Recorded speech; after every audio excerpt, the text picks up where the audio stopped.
and even the That phone is number if the might not phone be correct. is correct. It's Exactly. it's awful. But it's a But lack of accountability on the parents too, because if you don't have a connection, a solid connection between the school, the student, and the parents, the whole thing falls apart.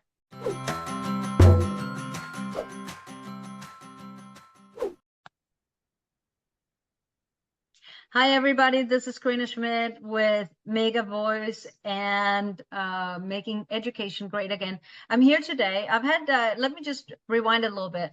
This week, I've been out talking to a lot of people, both parents and private individuals, but also a lot of businesses. And some of you guys might have seen me walk into your business, introducing myself and so on, because I feel it's really important that we make that connection between the school board members and the businesses to hear what it is that they're looking for when they are in the hiring process of people just out of high school. And I'm here today with Matt Cankar. Matt, welcome to the show. I'm really happy to have you here. thank you, Karina. I'm so happy to be here. Looking forward to talking with you. The same here, absolutely. So Matt, let me just have you do your own background. Tell our listeners here a little bit about yourself. How did you get into education? What's your passion with it? And then we'll move on to talk about some of these more critical points that we're going to go over today. Oh, yeah. So about me, I started getting involved in education actually when I was 13 years old. Both my parents were teachers. My mom's passed away since. My father taught for 33 years, high school, a lot of vocational type classes, actually, which will be pertinent to our conversation. My mother was Yes. a PE teacher for about 20 years.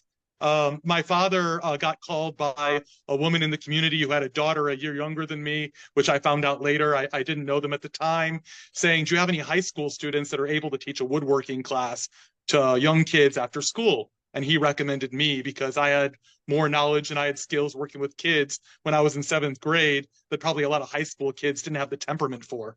So I went to work at 13 teaching these after school classes.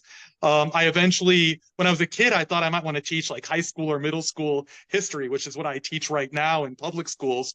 But I actually ended up majoring in elementary education after working with younger kids from age 13 all the way through college, basically, and then into my first year of teaching. I have a background that's a mix. It's all education related the last 30 years, but I've been in corporate training. I've had private schools, after school programs, summer camps, children's programs. I've owned my own language schools abroad. I've been in English and abroad. I've consulted on curriculum. I've done IEP consulting. I've done a lot of things over the years because it's been my passion of education, not particularly one subject, one age. I have experience in about every core subject, as they call it, in public school, some vocational education, and a lot of other things, along with business skills and more practical skills that I find valuable. And that's what's got me going and keeps me going. I need that engagement of trying to make things better. And how can I innovate, create, try new things? Because I need that mental stimulation for me, where repetitive teaching can wear on you. How many years in total have you been in education again? 30. 30 years 30. in education. Like since I was 13, not full time. I was a student Right. working, and in college I'd work sometimes more than so if you 20, are, 30, 40 hours a week. If you are to think back on when you went to school, when you were a student, and then throughout the years where you have been working in the industry, what are some of the major changes that you have seen? I come from a European background, and so I have a tendency to also compare it to what goes on in Europe, Denmark specifically. And what I feel is lacking in our schools here, having substituted in public schools in the United States. From your perspective, what do you think are some of the major changes that have happened? What have we lost? Let's start with that. I would say the biggest changes have come since I was a student, even more than when I was a young teacher. Although I think that it's gotten much worse, but I could already sense when I was probably in college, maybe a little bit in high school, that the woke kind of thing, and also just like hypersensitivity and to a lot of things where I feel like as a teacher, I'm always on guard. There's so many things that can go wrong. You know, if you're a teacher, especially when you're a man in education, you got to be really careful. And kids are, when you're a good and engaging teacher and you show you care, the kids are really warm to you. And the culture we live in now, you got to be really on guard and careful with the situation. It's At just what point do kind you, of a at what point do you, would you say that that really became an issue? Let's talk about Charlotte County directly, because that's where I'm running for school board in District 3. yes. So I've taught 1 year in Charlotte and 5 in Lee. I've lived in Florida for 6 years. So I've intentionally gone back to Lee for political reasons. I've considered running for school board in the past, for example, the cycle before this, and in the future again, I've been approached about doing something like that and contemplated running for school board, but I'm politically active. I'm the chair of the local Republican Liberty Caucus. So I'm very politically active, and I want to keep my politics separated from my work. Also, I really liked where I worked. When you consider public schools and the demographic, I felt like it was a good fit for me. And on a relative basis, it is a really good fit for me personally, considering the situation we live in today. But I would say that Charlotte County, I would say culturally tends to be right of center.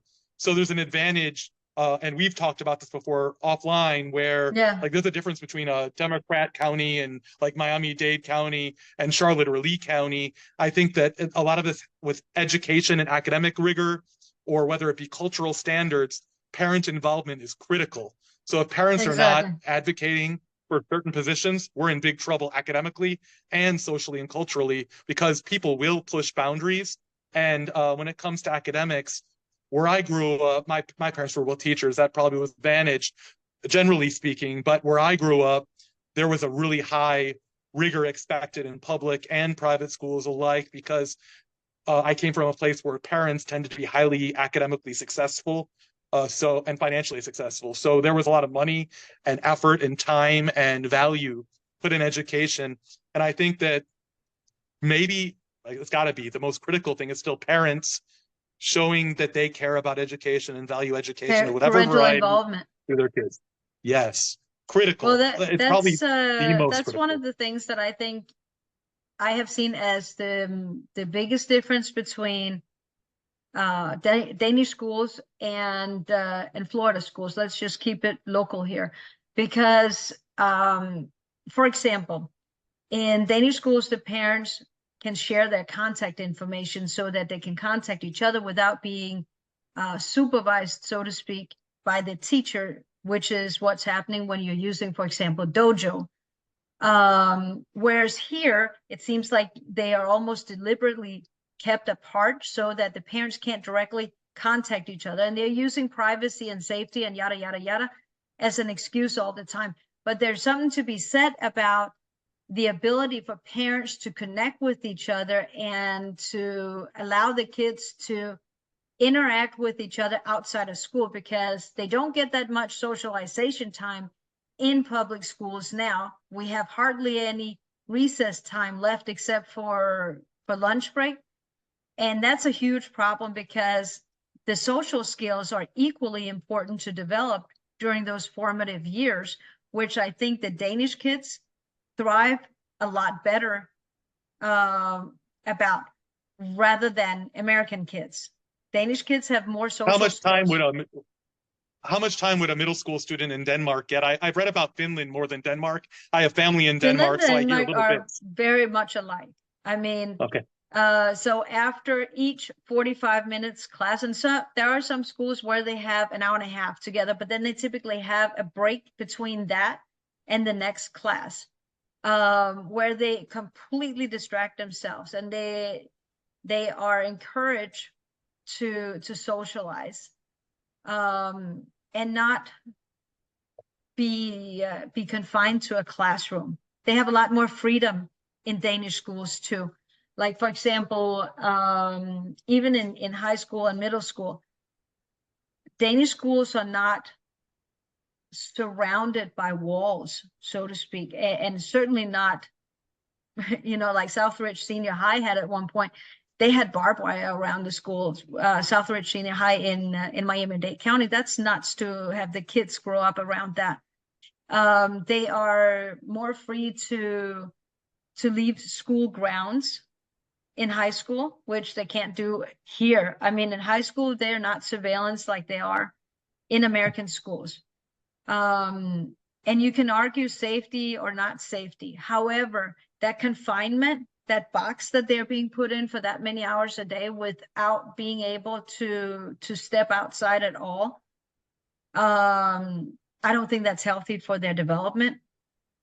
And I think they're lacking social skills as part of their fundamental upbringing because of the way the Americans. Yeah, and I think that's the biggest difference that I see in terms of the social skill lack of development, which translates later into how they act in terms of finding jobs. And that's what I've been talking to employers about these last 2 weeks. Now, how do you feel it has changed from when you went to school until today? I think that where I grew up, there was more opportunity for socialization. One reason I'm in the school I'm in right now is I feel like almost like an infiltrator in the sense that I'm trying to bring what you're talking about into public schools to the best of my abilities. But it always seems like there's boundaries holding me in too. So for example, if like a kid wants to move from class to class because they have someone that like a teacher they work with well, or an environment that's more comfortable to them, you can't do it. It's a liability issue to them. There's a lot of schools where their safety is an issue, not just like we have that issue where they're fencing in schools to prevent an external threat, but there's so many things like fighting. Like there's been cases in Charlotte County where you've seen people are getting in fights where kids are like severely injured by a fight, like on a bus or at school. And of course, there's limited amounts of things teachers can do in that moment, but there's a national problem about getting kids that are causing major physical danger to other students, getting them out of the schools and away from kids so they're not in danger. And kids that are totally disruptive in classes, getting them out of the classroom, because those kids consume so much time from the teachers and so much focus away from the students. And then the expectations go down for other students on top of the academic issues. Separate from that, but they're correlated. You have the behavior disparity, and then kids feel like, well, if that kid can get away with this and they're not gone, they'll push the limits further. And then academically, you also have kids that are kind of raced to the bottom, and then kids are like, well, if that kid gets passed along and they don't do anything, maybe I can do nothing and get passed along too. But and that's a why lack you of see accountability. That's a lack of yes. holding kids accountable, but also parents, because I think parents actually play a role here. It's no good to suspend a student, for example, and I saw this happen in a charter school in Miami. A couple of students brought in a pepper spray and shut it off during lunch break in the cafeteria. 5 kids were sent to the hospital. Luckily, it wasn't any of my kids. I'm pretty sure we would have had very serious trouble. But my big problem with this was that the 2 perpetrators were given 3 days, what I call vacation, 3 days suspension. 3 days suspension doesn't do anything. The reason why they weren't totally expelled, which is what I had emailed the principal about, you really need to get rid of these kids here and let the parents take them somewhere else, because that has no business. These were kids that would get into trouble regularly or disrupt class, be the loud, obnoxious kid that interferes with the ability to teach the class and keep the class under control. But if the parents do not hold the kids accountable too for their bad behavior, then you can't change it other than get rid of them in that school system. Then the parents are going to have to take them, in my opinion, they should have to take them to a private school and deal with it there. Because this is critical. This is very critical. I totally agree with you. It's important that these kids are not allowed, but the parents not having accountability for their kids is really the issue, because like if I got suspended, I can't even imagine what my parents would have done to me when I was a kid. But if a kid gets suspended today, they're home alone and have a party. It's like what you said. Yeah, They don't have any consequences for this. They sometimes want to be suspended if they even come to school in the first place. There's kids who just don't show up to school and their parents don't even know they didn't come until they get a phone call. And if they have right. their phone number is correct, and even their That phone is number if the might not phone be correct. is correct. Exactly. It's awful. But it's a But lack of accountability on the parents too, because if you don't have a connection, a solid connection between the school, the student, and the parents, the whole thing falls apart.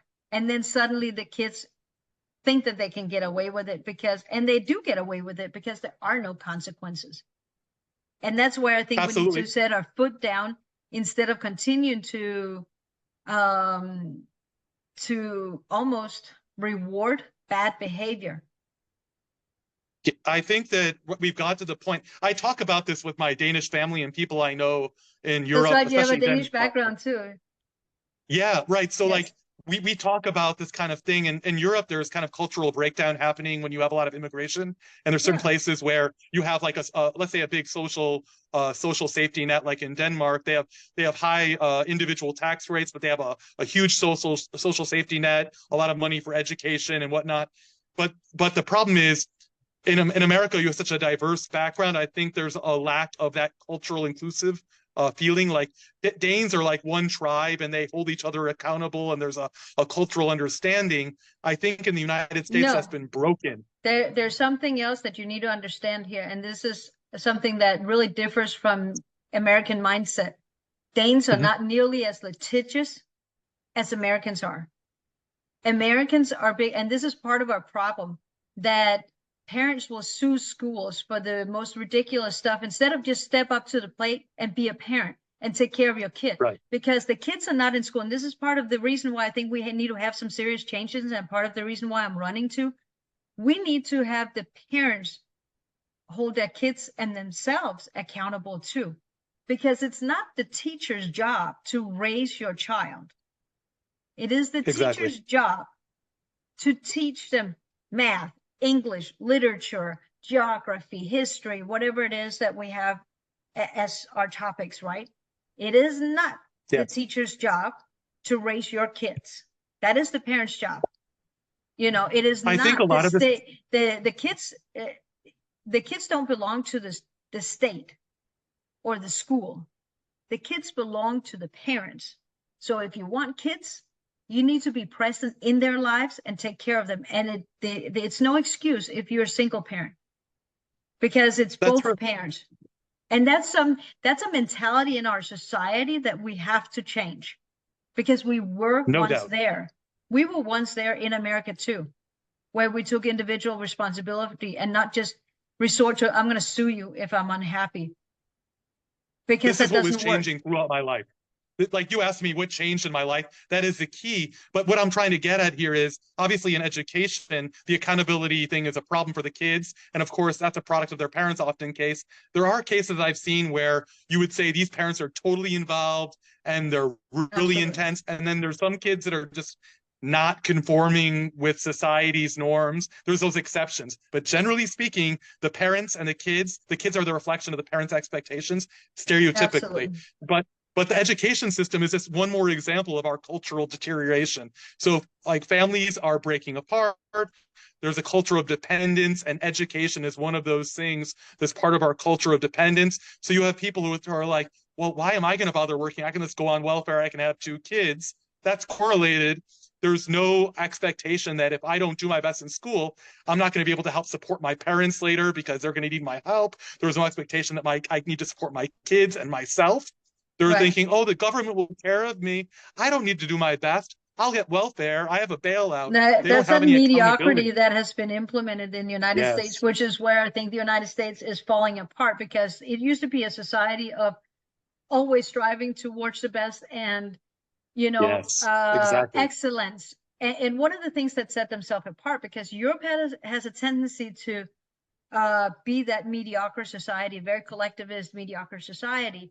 A place where you pay a ton of taxes, like in Denmark, for example, you pay 55.9% income tax, but it doesn't stop there, because you're paying 25% sales tax, you have 180% new vehicle tax, and it's a lot on all sorts of other things, from luxury taxes and you name it. I mean, it's amazing they're not taxing you to go to the bathroom, but they haven't gotten to that point yet, I guess.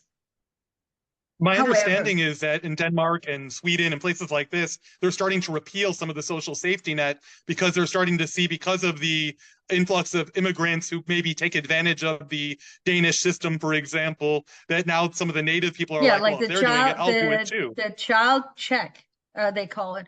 The child check is not to be confused with child support, because child support is very different. That's when, you know, you have two parents that are not together. One parent will be paying support to the other. The child check in Denmark is a government issued check that you get because you have kids. Came about in the 70s during the oil crisis.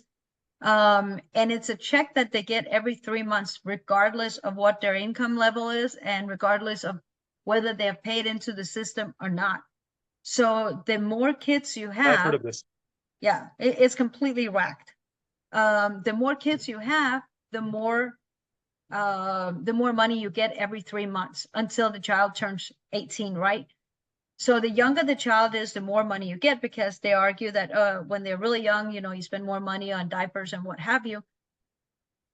So if you look at it from the perspective, and this is where Danes are starting to ask for that to be repealed. If you look at it from the perspective of Danish women have I think it's 3 kids on an average, 1.3 children on an average. And for example, Muslim families are up around 4 or 5. Well, automatically, because they have more children, they also have a higher income at the expense of the taxpayers. But that doesn't mean that they're contributing to society necessarily. It doesn't differentiate whether you're working or not, which is where it really collapses economically. Because if you are contributing, you could perhaps argue, well, it's fair because you're already paying into it. But if you're also on welfare and you have never worked and paid into society, you came in and just started taking, that's where the Danes are starting to have a problem with it. We don't have that child check in the United States. Where you come the closest would be the tax credit that you get once a year. You can compare it to that, perhaps. The credits can sometimes you have multi-generational families living off welfare exclusively, because you get if you're like a single parent, there's more of an incentive if you're single to get a check, to be a dependent of the state. So each child, you get a check. So sometimes you'll have 4 generations of children and moms living together, collecting all these checks, and they can live relatively lucrative lifestyles for not having any money. And then their kids are also subsidized, like their education. They get cash when they go to college and everything paid for. I remember I had a roommate in college. I had a friend in college who had a roommate that came in, and they had his books, envelope of cash, and his full tuition paid when he came in the door because of that circumstance itself. So there's so many benefits. When you encounter those situations in the classroom, do you see that one group of students are more motivated than the other based on their you can say socioeconomic background? I would say that there's probably a correlation there to some degree if they're working more. Yeah, I mean, if the parents are working versus the parents, right. Like for example, a single parent might have to work more to support if they're a lower income family, maybe they're working multiple jobs and it's harder. But then you might also have many siblings where, like, I've had many siblings, they're taking care of their younger siblings while their parents are still working. That's certainly a deficit that I can respect people having to overcome. But the biggest thing that I noticed, the biggest correlation my entire life, no matter where I've been, what country I've been in, what city I've been, what state, is that the involved parents, the parents who are communicating with you, even the kids who are academically challenged, like maybe their IQ might be lower, those kids, their parent involvement changes everything. It's all about the parent involvement. So the lower economic status, I'm sure there's some natural things that can lead to a disparity, like time available. But there's also just a matter of valuing education. You're getting onto that point that I have as well in my campaign, that it really doesn't matter what socioeconomic background necessarily a family come from, or if the parents are working. It really boils down to how we can engage the parents, how we can encourage the parents to become more involved with the education of their child and the progress of the children, and facilitate a more open door policy. Because I feel like, both from a parental perspective, but also from a substitute, just kind of hearing what's going on, from other talks as well, that there's almost like a wall sometimes when you talk to teachers during the PT meetings. When you have these parent-teacher meetings, and when you encounter a teacher as a parent that puts themselves way above you as if they are the know-it-all about your child, you almost have a wall there that as a parent you can't break through. When the teacher positions themselves as the expert over your child, there's nothing more aggravating than that. I could imagine that. I've seen a mixed bag. I have experienced multiple times. Would you say it's most teachers, or like what percentage of teachers do you think are like that? In Miami-Dade County, it was about at least half that had that attitude. I would guess it's a minority of my colleagues I've had. I have sensed a little bit of that in both places, but it's more an individual personality thing. I think I commend the culture of my principals. I really think it depends on sometimes where the teachers are educated, because certainly the colleges that the teachers go to and to what extent that they pursue their own personal career goals is a reflection also on how they interact with both the parents and the children. And there's something else to be understood, and that is, for example, in Denmark, they have a higher level of education. The teachers have a higher level of education than many teachers do in Florida. You can't teach without a master's degree in Denmark. Well, as a substitute, that's a different story, but you can't hold your own classes. You can't teach math without having gone to a master's degree program and gone through the entire program for teachers. And that's a difference here, because I've encountered teachers that just get their teaching certificate with a 2-year college. And I'm like, how are you going to teach anything if you can't even answer the question yourself? You're just following a textbook? I'm not sure if they've instituted 2-year college now. I know they allow any bachelor's degree, and I know there's some other ways to get in through military and things like this, but I never heard of a 2-year. Yeah, I'm sure there are. No, this was a fireman, a part-time fireman that had his teaching degree or his teaching certificate in Miami-Dade County. Gotcha. When there's a high enough need, they take a lot of people that should not be in the school. That's the problem. So, I had a conversation today with a newspaper, and they were asking, well, do teachers get paid enough? Well, that really depends, doesn't it? Because it really depends, how engaged they are, what classes are they teaching, what is their educational background, and what classroom setting do we have? Are they dealing with 18 kids in the classroom, or are they dealing with 36? Because that matters, no doubt. I think that there are a lot of factors. There really are a lot of factors to consider. Just like there should be in the private industry. I mean, you are paid typically by performance, and we really need to dive into what exactly is that teacher teaching. I think a lot of it is eliminating subsidy for government. Broadly speaking, the marketplace, you need to eliminate subsidy. So you need to eliminate these programs that are making people feel like they don't need to empower themselves, but the government will take care of them and babysit them. The parents don't value the education because they don't have it. It's not the government's job to babysit society. And a lot of teachers right now in Florida are nothing more than a babysitter because they can't find qualified teachers. There's a lack of value in education. And now it's a self-fulfilling problem because you have a constant cycle of like, well, they don't respect the teachers.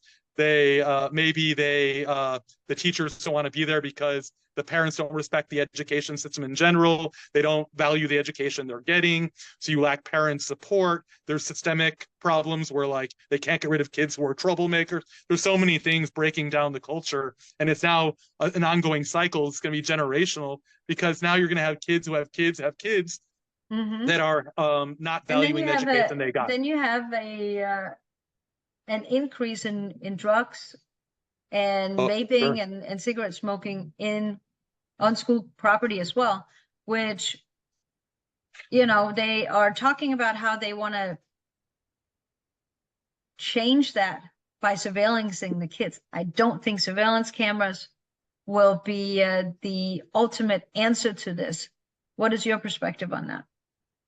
You actually, I gotta say that you gave me new perspective on this. I gotta say, like, I don't like surveillance generally. Like a lot of constituents in Charlotte County, I've heard them say that they want the teachers to be on camera, and I see a dilemma with that because I could imagine how people could be watching the kids that shouldn't be watching the kids. But even the parents can be the person who is taking advantage of their own children, and the teachers are the only people that can get the kids out of that bad situation.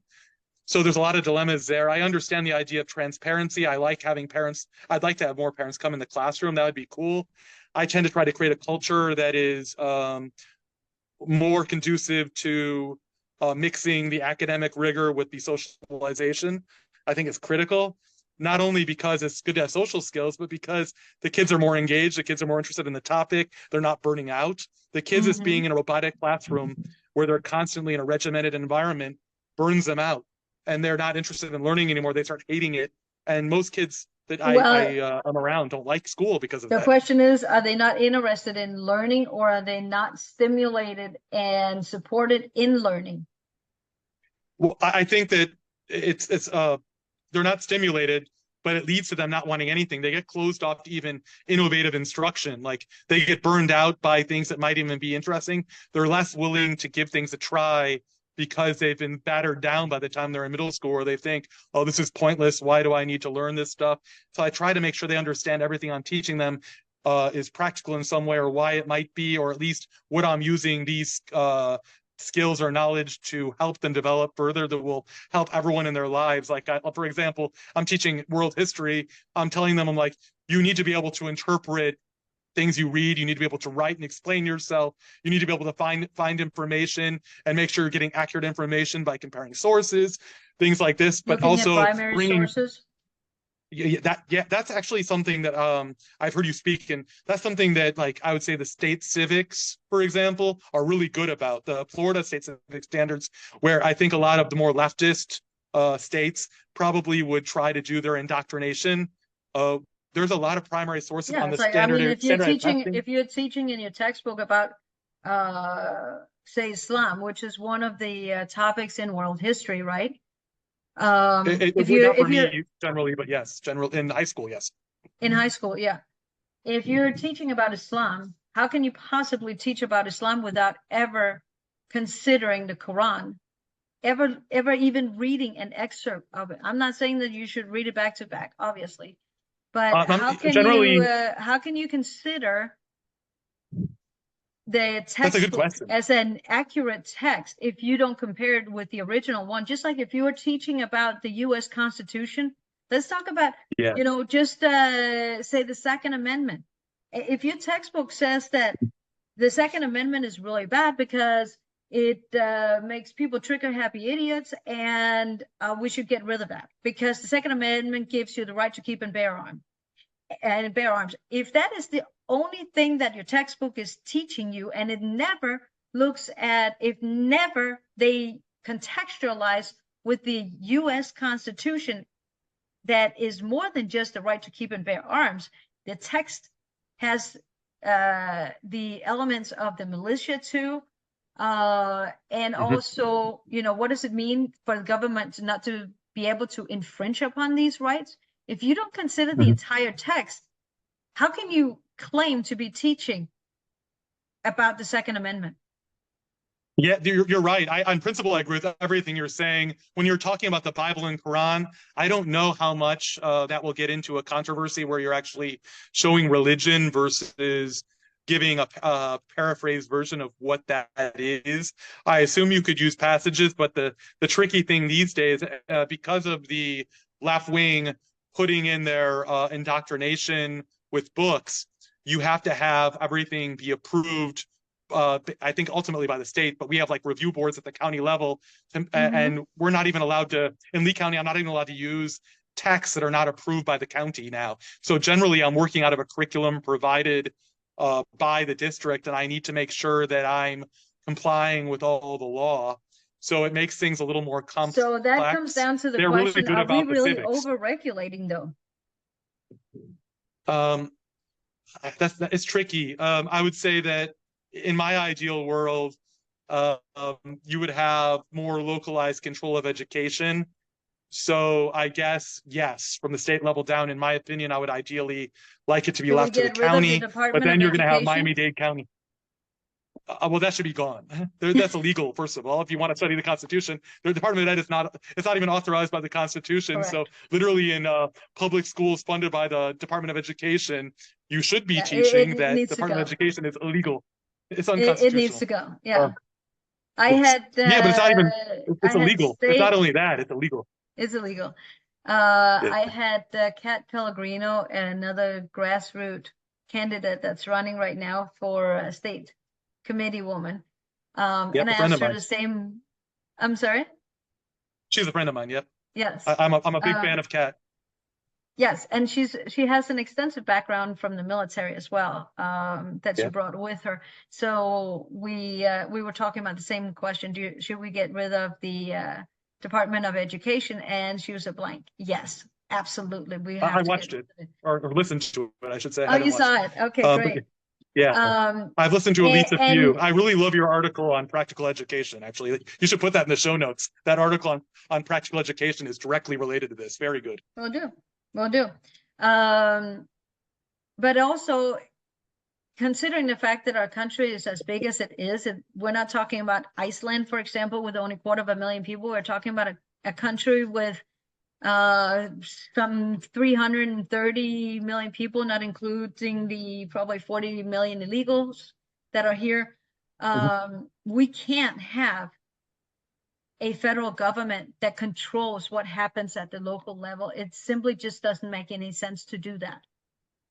Because they don't know what's going on at the local level. I mean, you can see how little they really understand just what goes on from the federal level to the state level. They're Mhm. not in touch with what's going on. So that's why we need to take out that department completely and bring back Yes, educational decisions to the local level and I would adapt it like to them. I would like local. Certainly, state level is the constitutional part. When it comes to the Florida Constitution, there seems to be dilemmas. The state does a lot of things the federal government does because a lot of money is actually coming directly from the state to education. But then you have the same kind of thing where the state will take money from the county and then they give it back to, I'm sorry, they'll take it from the county and then they'll give strings attached to get the money back. So there's a dilemma there where the state could decentralize. But in Florida, for example, it's a mixed bag. Depending how you look at it, maybe it's activist. So I'd be fine with decentralizing on principle. But the sad thing would be like you'll have Miami-Dade County masking their kids for 8 years. You'll have them doing everything you wouldn't want them to be doing.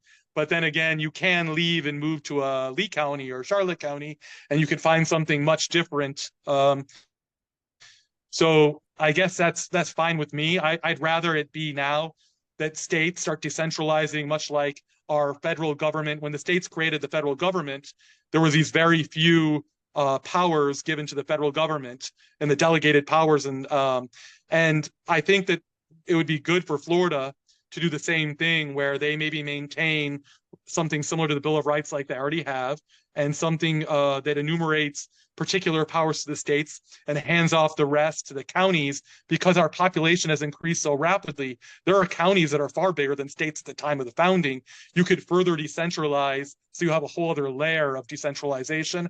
And I would even go farther than that, and you could even further decentralize to cities within counties. I'm all for decentralizing to the maximum if that's possible. But it's tricky because I feel bad for those kids in Miami-Dade County. But then again, I don't think it's my place to impose my values on them.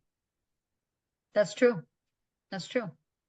What do you think is one of the things that, from a teacher's perspective and with your experience in the classroom, that needs to happen as an improvement or a way to improve our education system? My campaign is all about making education great again. I think we have collapsed more or less our system and become so focused on ideology instead of true education. One of the things that I love to see is that we bring back more classical literature into our classes, and the traditional way of studying these texts.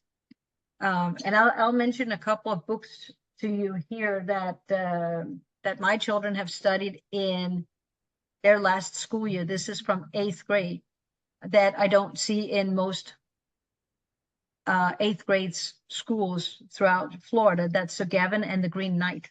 You're familiar with the Chaucer's stories, I presume. Right. Yes. I know the name of it. I don't think I've read it. You ought to. I'll lend it to you. Thank you. But this here is a classic story that ought to, I don't know if it shows up. Yeah, it shows up just fine.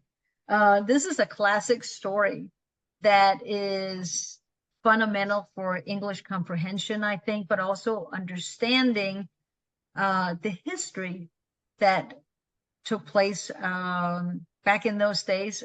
Chaucer is from the 1300 or so. Another one that they read, and my kids are not in public school, so a lot of people lash out to me and say, "Why are you running for school school board? Because your kids are not even in public school." I'd love to have my kids in public school. I think they deserve it. But the first and foremost important thing for me to put my kids back in public school is that education and not politics is the first and foremost thing that they will learn. That it's fact-based, quality education. We need to roll back what has deteriorated our system and start studying things such as Shakespeare. Here's another one, Shakespeare, that they read in, that they read in 8th grade, or a children's version of Homer. You know, if children don't understand that Homer is not a cartoon on The Simpsons show, but Homer is classic literature as well, then I think we are already in trouble there, because there are a lot of aspects of both Shakespeare, for example, Hamlet's story, that correlates to history. Why are we not teaching our kids that? Hamlet is full of historical events and discussions about what went on in that society at that time. The same with, say, A Christmas Carol, Charles Dickens. I know I brought that up at a couple of meetings. Why are we studying Charles Dickens from the perspective of, say, feminism?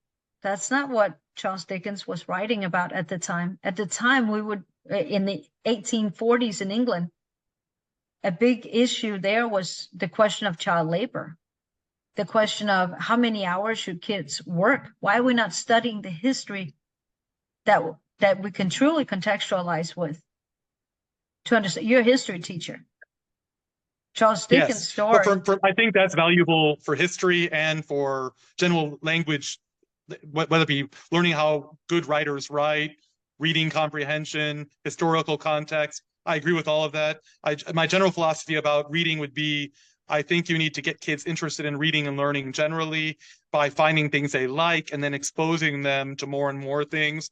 And then you got to find out what engages them. You may force them to try something, but then you don't want them to hate. So if you get them to love learning and love reading and Your find things they microphone really cut off. love.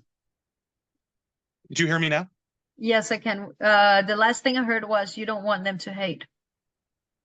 I don't want them to hate learning. I want them to No. like reading, like learning. They need to be able to self-educate throughout their lives. So you need to expose them to things they may not be familiar with. But you need to make sure that you make it engaging for them, and you're trying to get them excited about new things they might want to explore, but also give them opportunities to take things the direction they wish to, so they love learning. That's probably the most critical thing is if they can self-educate and they have the skills to learn themselves, they can do Right. anything on their own too. So they need those skills. And that's where practical teaching also come into place. Home economics. Right. Math comes into Sure, home absolutely. economics. You know, if you think about what has been lost by taking out home economics, it's not just the cooking skills. Yeah, it's great that they learn to cook, and they should learn to cook because it provides them with an opportunity to be self-sufficient and not rely on frozen dinners, which are for the most crap, right? Mhm. But it also teaches them understanding math in terms of like measurements and adding things to their to double up a recipe, for example. You know, how do you do that? Mhm. How does temperature affect volume or the different shapes that you say bacon? These were skills that I was taught in school to understand Right. that if you change the pan, you know, just to go back to baking, if you change the pan that you're cooking, say a cake in, that's going to change the amount of time that it will take to bake this. And Mhm. these can be calculated using the math skills that you would have learned. But it also teaches My the father would be very happy to hear this. He taught woodworking and automotive class and a class called transportation, like small they engine should repair. still He have used to be able that. to do welding. Yeah, Yeah, they there's should bring all that back. The same with driver's ed. Think about you want to what hear a sad story? This is true. Like my school has a shop and they can't use it because they don't trust the students to be in the room. that It's is so true. ridiculous. It's no, but it's honestly, I would say they're not wrong. Like it could But easily be a disaster. that comes down to again getting the parents to Exactly. be involved because education really starts at home, no matter how you look at it. No doubt. And No doubt.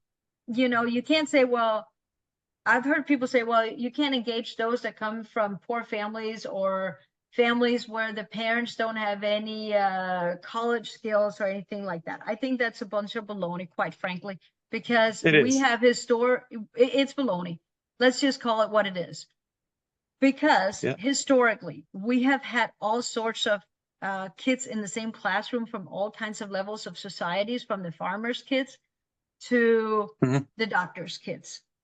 And it really boils down to the work ethics and the moral standards that the children are raised with in their own household, how the parents engage with themselves. I think one thing that has corroded our society is the systemic destruction of the nuclear family. You're right. Because with that has also come a disablement of they have literally disabled parents in many ways from being engaged when they're not living together. It becomes very Absolutely. difficult for many parents to do that, no matter how hard they try. There are some that are very successful, and I really applaud them.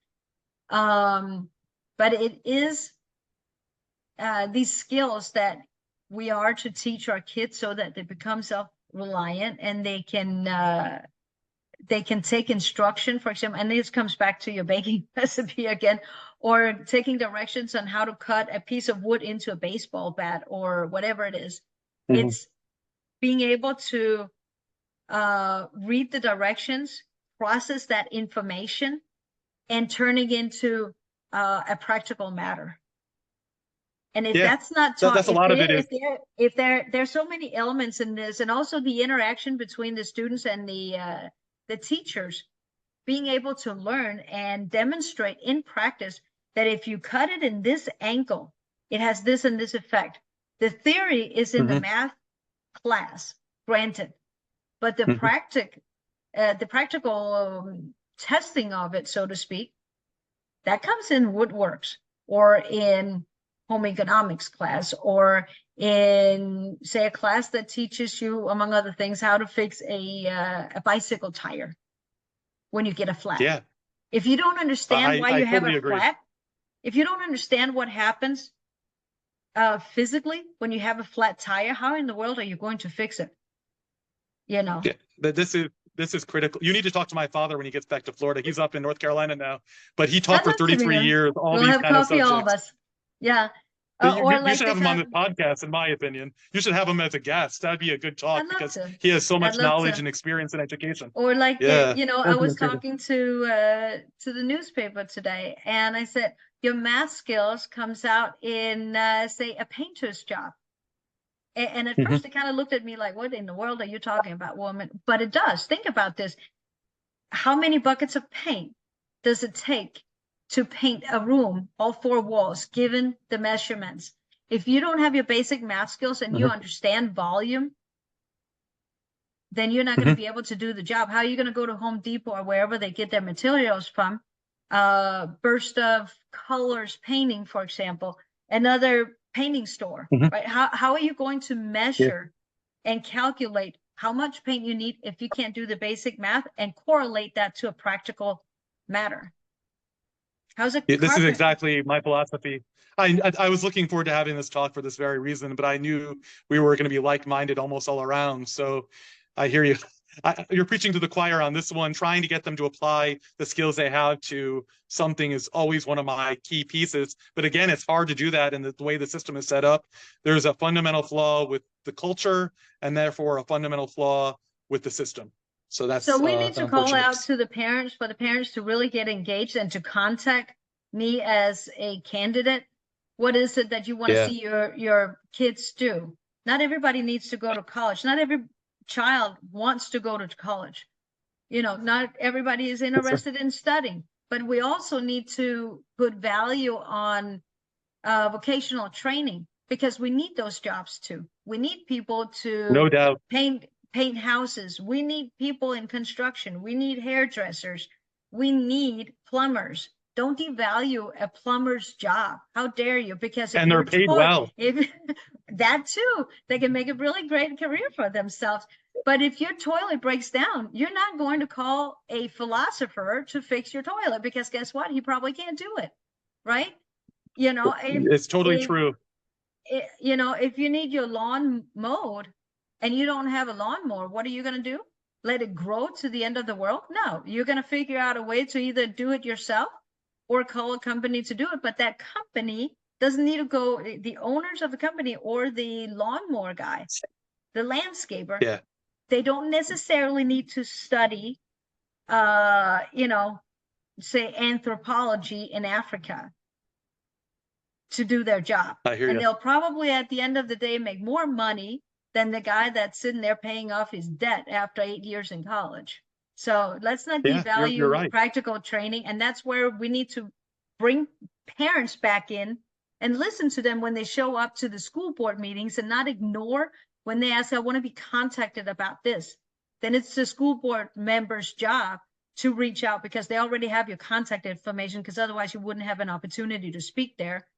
But we needed parents to feel like they're being listened to. And that's part of the reason why I'm running. My thing for you is, and we've been working on this, whether it be me, whether it be in political organizations, trying to advocate for more transparency so that the actual workshops are done when parents can be out of work instead of during the day when they're at work. And then there's kind of a formal meeting at night. So that's critical. I've pitched it. Yeah, I can tell you that. They put the workshops at 9 o'clock in the morning. I mean, why would you do that unless you're trying to deliberately shut out the parents? Why are you putting your school board meetings, like in some counties it's at 4 o'clock, here it's at 5 o'clock, But hell, that's when you're Right. picking up your kids from school and trying to feed them because they're hungry. You're not going to Yes. show up to a meeting at 5 o'clock if you just picked up your kids at 3 and you're still sitting in traffic and the kids are hungry. You're going to make sure that you feed your children first. If they put the school board meetings then at say 6 or 6:30, just push it a little bit. Charlotte County is not one that has an inability to move it to say 6 or All they have to do 6:30. is flip them. All they have to do They is have them be opposite. They can have exactly. the formal meeting in the day. They can And even do then that at 9 a a.m. really important thing, because I know that from having spoken in front of school boards before, not just here. There's nothing more aggravating than having a school board member that sits there like, when is this over? You got 3 minutes, and they never, ever get back to you. They just don't have I've the had that problem interest. too. You know, I've taken a survey of everyone that that I is can, when you not start to one. view these school board members as career politicians, and you start to look into how long have they been sitting in this position, what have they really done. If they're claiming to improve the school system, in claiming to make education better again, if you've already been there for 8-12 years and you still haven't accomplished a whole hell of a lot, but crimes in schools have gone up, illiteracy has gone up during this time, more cases of mental illness among the students is increasing, their skill sets are going down. What exactly have you accomplished in those years that you can be proud of? And what do you think you can do in the next 4 years if you couldn't even do it in the first 8 or 12 years? That's one thing that, you know, the discussion about term limits comes in here. So if you haven't accomplished what Just needs to be maintaining the status accomplished, quo is all they're doing. yeah, just, you know, stop keeping the seat warm, get out and figure out something else and let somebody else come in, because you cannot just become a career politician. You are an elected official, you're a representative. You need to get back to the taxpayers, the parents that contact you with concerns, instead of having them beg for you to meet with them. If you've already expressed at the school board meeting that you would like to be contacted with answers to the questions that you have presented, then the school board members actually need to get back to you. You shouldn't have to request it and then be told, yeah, after the election, sometime in September, you know, let's meet and I'll give you an hour. That was the answer I got. I was not happy with that. As a result, I ended up running. I don't know about the individual candidates' email responsiveness, but at those meetings, when they say they'll get back to you after you've spoken your 3-minute time limit, that's never happened to anyone that I've ever spoken to. And I've mentioned it to them, and it still hasn't been fixed. I'll have It goes to in one and out the that. other, and then they collect their check at the end of the month and are happy about their benefits while they're doing other jobs. It's unfortunate. That's a problem, really no doubt. That's something you definitely got to focus on when you're running, because that is a really huge problem. That's where it begins. A major problem. So, well, we are closing in on the end here. Any final words from you? And people out there, please go on the website at Karina Schmitt Mega, MEGA, Make Education Great Again, Karina megavote.com. Also, you can donate on the QR code to my campaign. I really appreciate that. But the podcast here is going to be on that website, and you can contact us with more questions, or if you would like to be on the Mega Voice here, please reach out to me and I'll be happy to have you on as my guest. I'd like to hand over the final word to Matt, and thank you so much for coming on the show again. This has been a very interesting conversation, and I really appreciate your time. I really enjoyed it, and thank you for having me on the show. I would say that the most important thing for parents is get involved, support candidates, learn about candidates, learn what's going on, communicate. Come join the Republican Liberty Caucus, the RLC, Charlotte County RLC. Find us on Facebook or the internet.